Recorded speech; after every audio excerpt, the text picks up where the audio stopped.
তো hey hello and WhatsApp guys, তো কেমন আছেন আপনারা? আশা করি ভালো আছেন। ও আপনি দেখছেন আমার ইউটিউব চ্যানেল SRB বাবাই।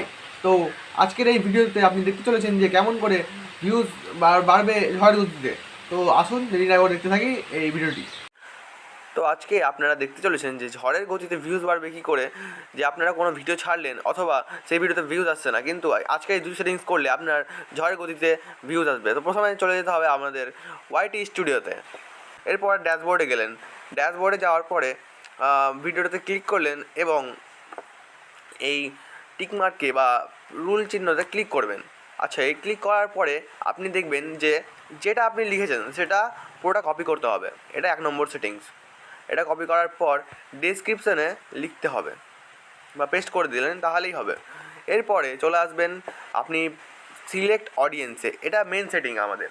এটা যেহেতু আপনাদের বাচ্চাদের জন্য না, অথবা আপনারা জানেনই যে বাচ্চাদের কাছে মোবাইল থাকে না, অথবা বাচ্চাদের কাছে মোবাইল থাকলেও তা বড়দের মোবাইলই হয়। সেই জন্য এই ভিডিওগুলি আপনি yes it's made for kid না করে no it's made for kid করলেও হয়।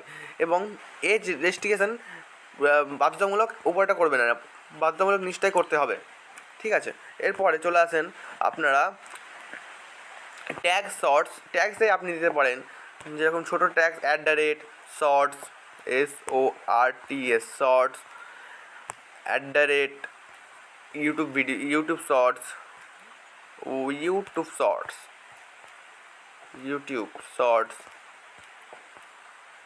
শর্টস আচ্ছা, এগুলো দেওয়ার পরে আপনি চলে আসবেন অ্যালো ভিডিও অ্যান্ড অডিও রিমিক্স। এই যা না করে আপনি প্রথম এটা করলেই ভালো হবে, কারণ এর মানে যে আপনার ভিডিও থেকে অন্য কেউ এই ভিডিওটা বানাতে পারবে। আচ্ছা, তারপরে আপনি এন্টারটেনমেন্টের জন্য এখানটায় চুজ এ ক্যাটাগরি, যেখানে এন্টারটেনমেন্ট করতে পারেন। যদি আপনার এন্টারটেনমেন্ট ভিডিও হয় তাহলে এডুকেশনের জন্য যদি ভিডিও হয় এডুকেশন, বা কমেডির মাধ্যমে যদি ভিডিও হয় তাহলে কমেডি। তো আমারটা এন্টারটেনমেন্ট আছে, সেই জন্য আমি এন্টারটেনমেন্টই রাখবো।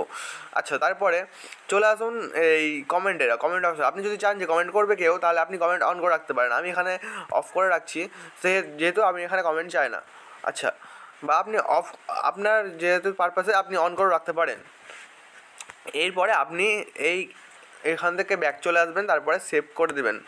সেভ করে দেওয়ার পর আপনার ভিডিওটি তৎক্ষণাৎ সেভ হয়ে যাবে এবং কিছু 24 ঘন্টা পরে আপনি তার রেজাল্ট দেখতে পাবেন যে কত পরিমাণে ভিডিও ভাইরাল হয়েছে।